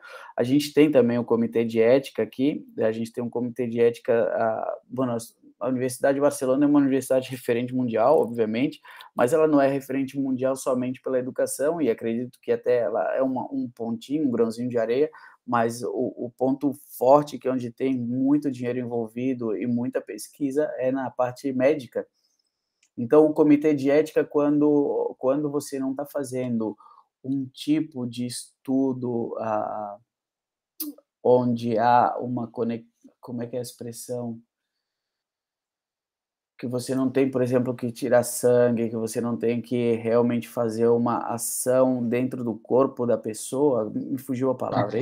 Invasivo. Invasivo, obrigado, Aline. Aí a fisioterapeuta, quando você não tem que fazer um estudo invasivo, esse processo ele é mais rápido. Só que nesse caso, eu não estou fazendo o estudo ainda, eu estou fazendo a construção de um estudo, estou fazendo a construção de um instrumento. Então, é diferente eu chegar para você, Cíntia, Juliane, Cristian, Aline, Crisley, e dizer, eu queria saber de vocês essas informações. E isso eu estou incidindo no pensamento de vocês. Por que ele está me perguntando isso? E outra é falar, olha, eu vou construir um questionário e eu precisaria que vocês, como expertos no tema, porque são pessoas espertas, me dissessem se você entende bem essa pergunta. Então, nesse caso, quando você vende o seu peixe, você fala, estou num processo de validação de um questionário. Mas isso já foi colocado lá previamente. Você disse que o seu estudo, antes de ser realizado o questionário, você enviará o questionário para um processo de validação por um comitê de expertos. O comitê de expertos já significa, não sei se é essa expressão em português, hein? Mas o comitê de expertos significa como um comitê de especialistas que realmente elas estão atreladas ao tema, envolvidos com esse tipo de ação. Então, nessa parte, eu acredito que o comitê de ética não colocaria nenhum inconveniente, senão que ele passaria especificamente para pensar o como você fará posteriormente, inclusive porque é de forma intencionada. O comitê de expertos no processo de validação tem que ser intencionado, você não pode mandar aleatoriamente, você tem que pensar pessoas, por exemplo, a gente sabe que na universidade, nesses últimos 4, 5 anos no Brasil, a gente teve uma ascensão do conservadorismo, do fascismo. A gente não pode dizer, vou mandar o meu documento para ser analisado por um professor que pode entrar numa linha mais conservadora se a gente está tentando lutar contra isso, por exemplo. Você tem que ir, de forma intencionada, a perguntar pelas pessoas que estão trabalhando num contexto mais progressista que não retrógrado, né? Então, ou seja, ao ser intencional, você descreve previamente para o comitê de ética que há um momento de validação e valoração e avaliação do questionário, e que posteriormente será encaminhado com todas as garantias e aí entra os termos de livre esclarecimento, enfim. Eu acredito que assim não haveria esse tipo de problemática, tá? Professor Marcelo, obrigado, né, pela sua fala, pelos seus ensinamentos aqui. Obviamente que eu não peguei nenhum. Por isso... Me chama para pesquisar junto. É por isso que a nossa parceria, que você fica com essa parte, eu fico com a outra. Cíntia, eu vou entregar ele. É coisa do tipo, Christian, tem um congresso amanhã, preciso de 300 palavras. Aí eu vou lá e faço as 300 palavras. O tema é esse. Aí eu vou lá e faço. Aí Marcelo, tem isso para fazer. Então, essa nossa parceira funciona bem assim. Mas eu fiquei curioso aqui, até por um sentido de formação mesmo das minhas alunas, a maioria são alunas aqui. Quanto tempo você sugere o retorno ao campo? Né? Uma vez a gente, por exemplo, a Cris está num processo de observação, acho que aqui por enquanto é só ela que está em campo. O Bruno também estava, mas ele não está na sala, mas enfim. Ela vai ficar esse ano, tecnicamente, como observação na escola, né? E aí, claro, com seus gaps, assim, de tempo, etc., mas tomamos 2023 como ano do campo, e aí a gente queria saber até 2027 para defender. Quanto tempo você acha que seria interessante o retorno ao campo para verificar, talvez, aquilo que ela observou?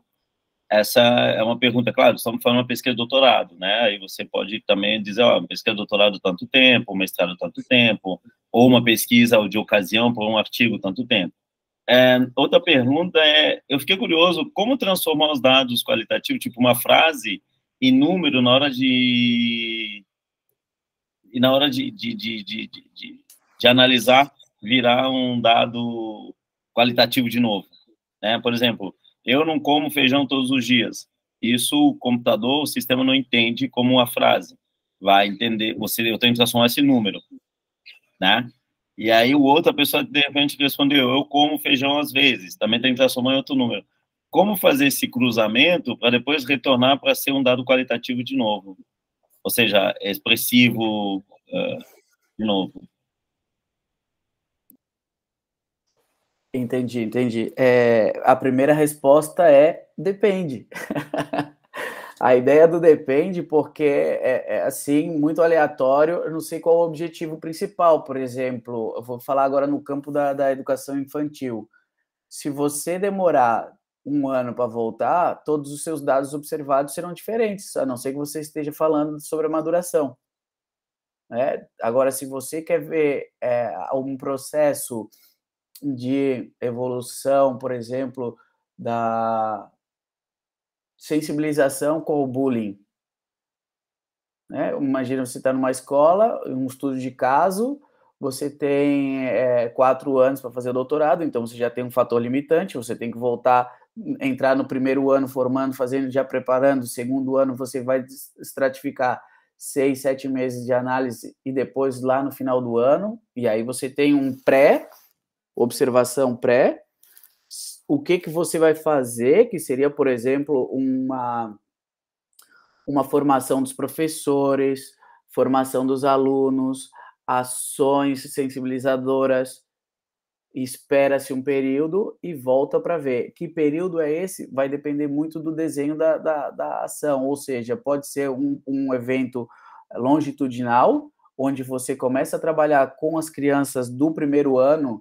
e espera para o segundo ano observar, e depois uma terceira, quarta aluna, num outro doutorado já, ou num outro mestrado, vem para observar depois de 6 anos, quando eles estão saindo da escola, e ver se esse processo teve continuidade, tudo isso. Então, você vai fragmentando. Ele pode ser, como eles chamam, é o longitudinal, o outro estudo é o transversal. E tem o misto, que você vai fazendo estratificado. 2 anos uma pessoa, 2 anos outra pessoa, 2 anos outra pessoa, e é uma continuidade desse projeto. Então, existem muitas casuísticas, a gente usa essa expressão aqui, existem muitas variações para que a gente possa definir realmente o tempo. Eu acredito que o primeiro ponto é delimitação do tempo do doutorado, do estudo, que é o necessário, Depois, se você tem o primeiro ano que é todo de formação de aulas e você não pode ir para observação, então você só tem 2 anos. Então você pode dividir em semestres. Primeiro semestre observação, segundo semestre é as ações, terceiro semestre maduração própria do tempo, da determinação, e um quarto você volta para ver observação. Resultado positivo, legal, se publica, vamos tentar replicar. Resultado negativo, legal, vamos publicar para que ninguém vá por aqui. Nesse caso aqui já não deu certo e vamos analisar para ver se é possível fazer alguma modificação. Eu acho que desde a graduação eu tive professores muito bons e eles falavam já no começo, não há problema nenhum de que o resultado saia ou não esperado, ou não hipotetizado, né, no momento do planejamento. Para isso a gente está fazendo. A vacina do Covid veio aí para provar. Muita gente estava tentando ir por diferentes caminhos e eles diziam, por aqui não vão, que aqui já deu ruim. Vão por esse daqui e vamos fazendo provas. E laboratorial é isso. Vai colocando, vai colocando, vai colocando. As humanas e as sociais saem do laboratório fechado e vão para um bairro, para uma escola que é um laboratório, mas é um campo. Mas o campo é o laboratório. É o que a gente luta. Eu também sou cientista. Eu não sou cientista só aquele que está colocando, injetando no ratinho, né? Eu também sou cientista. Eu, quando vou na escola e atuo e faço uma proposta e falo agora sobre a Palestina, eu espero que no futuro esses alunos de 7, 8 anos de idade entendam daqui a 5, 6 anos que era grave que a gente estava falando e que não podemos ficar replicando, dizendo que são terroristas. Eu tento realmente formar e modificar. Não existe essa questão de vamos fazer uma formação sem um viés político, por exemplo. Não existe. Eu sempre vou carregar um histórico político, né? Então, eu acredito que é isso, é delimitação a partir do tempo hábil que você tem. Logo, a codificação que você comentou, você previamente já teve definido. Então, por exemplo, que você falou, se come feijão, a pergunta é, você come feijão, você já codifica 1 vez por semana, 2 vezes por semana, 3 vezes por semana, 4 vezes por semana. A partir daqui, você só quer saber isso do entrevistado. Mas por trás, você já tem uma informação dizendo que, segundo a Organização Mundial da Saúde e o sistema de nutricionistas brasileiros, comer 3 vezes feijão durante uma semana corresponderia a um nível satisfatório de fonte de ferro. Legal, então a gente vai saber se aquela pessoa que a gente codificou a resposta 1, 2, 3, no motor atrás, né, na busca, 1, 2, 3, e o 1 come de 1 a 2 vezes por semana, come de 3 a 4 vezes por semana, e o 3 come todos os dias. Então, a gente já codificou previamente. A gente já sabe o que a gente quer. Codifica, faz a pergunta, e depois, na hora de analisar, numa outra planilha, no Excel ou no SPSS, a gente vai dar uma etiqueta. O 1 significa isso, o 2 significa isso. Para que a etiqueta? Porque visualmente, a hora que a gente picar no botão, me dá esse resultado, ele já vai te dizer. A maioria come feijão, a maioria não come feijão. Se você não codificar, dá. A maioria respondeu 2, a maioria respondeu 3. E aí você, se tem um questionário de 25 perguntas, tem que sempre ir lá olhar. Então é isso, é só analisar e o sistema mesmo, já o software traz esse tipo de ação, de proposta.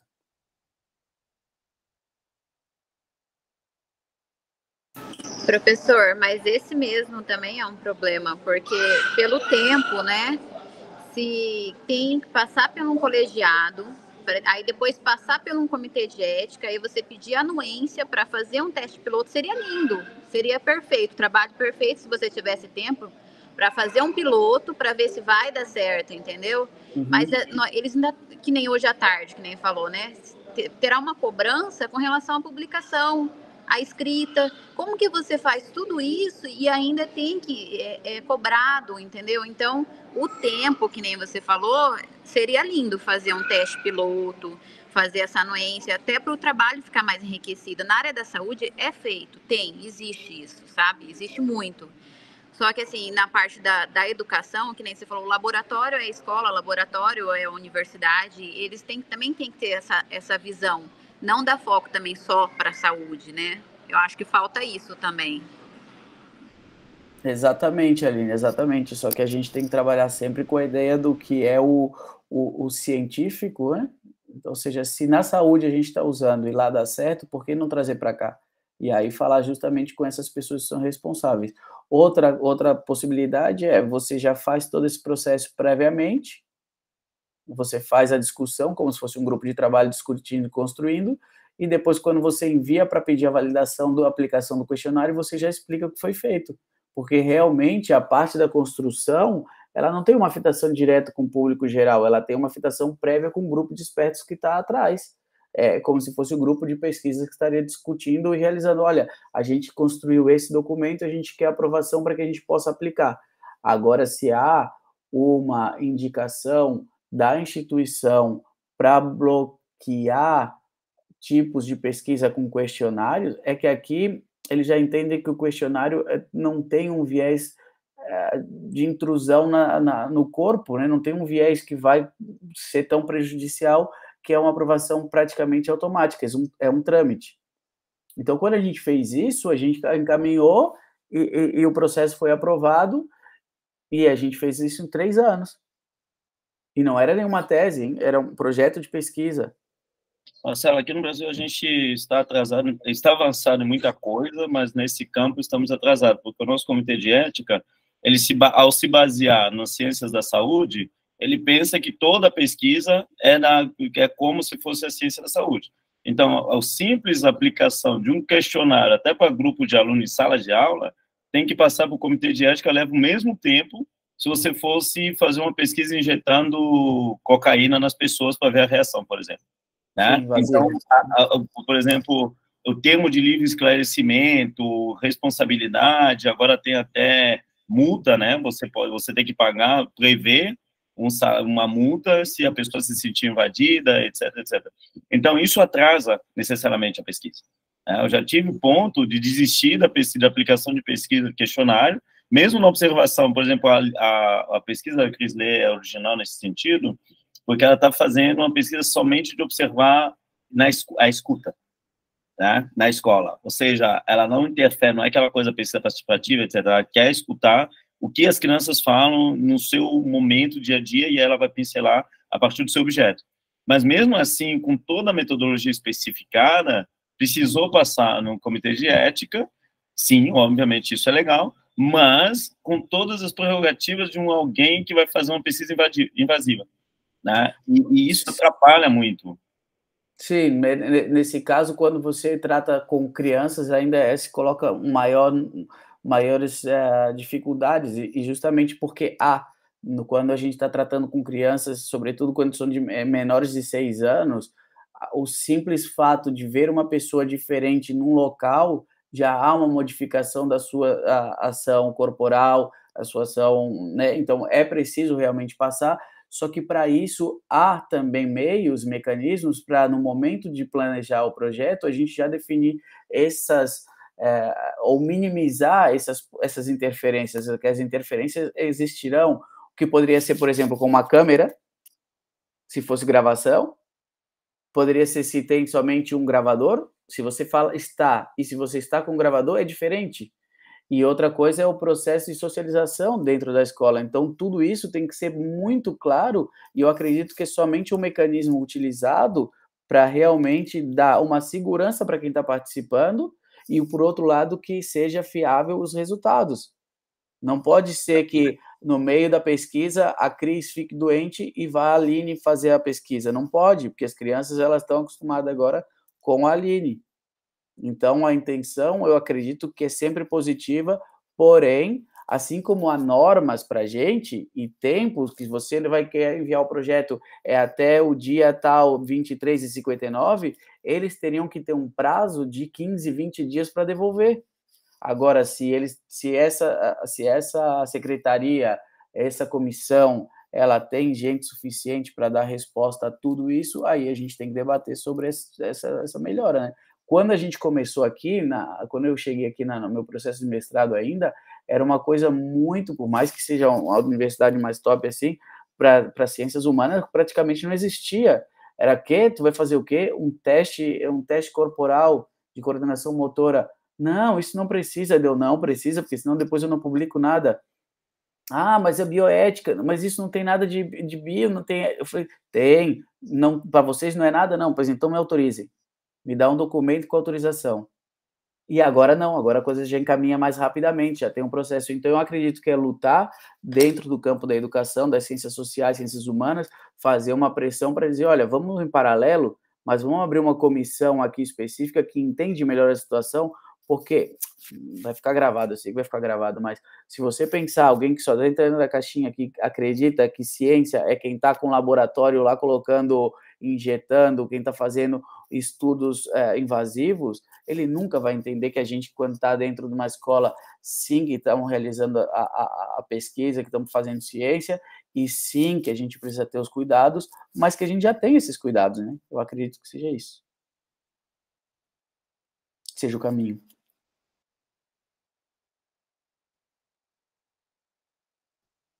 Ótimo, Marcelo. Professor Marcelo, obrigado, né? Eu queria só acompanhar, registrar a presença da professora Silvana, que vai, Alves da Silva Bispo, que é professora da Universidade Federal de Mato Grosso do Sul, vai acompanhar agora, daqui a pouco, uma banca, logo em seguida, né? Só queria dizer, Marcelo, que estamos lutando aqui, pelo menos no CPTL, no campus, por uma instituição de comitê de ética para ciências humanas, né? Obviamente que é fundamental todo esse processo, mas não tão, vamos usar uma palavra grave aqui, mas tão letal assim, quanto entrar, etc. Obviamente que um professor que faz uma pesquisa mal feita com uma criança pode traumatizar mais do que uma injeção de coisa dentro do corpo, mas acho que precisa ser, sim, um processo, como você diz, paralelo, mas entendendo que a pesquisa é nas ciências humanas, né, e uma outra dimensão.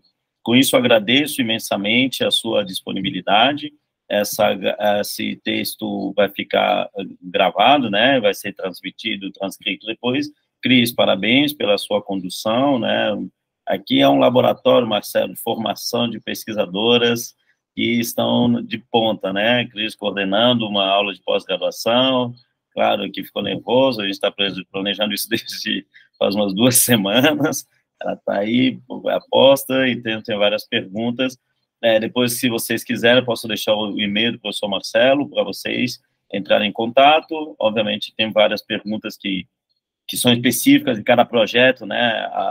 A Cíntia, por exemplo, a pesquisa dela é quantitativa, mas já é documental, né? Já os dados já estão dados, né? Então, ela precisa jogar no sistema para fazer esse análise. Vai ficar lindo.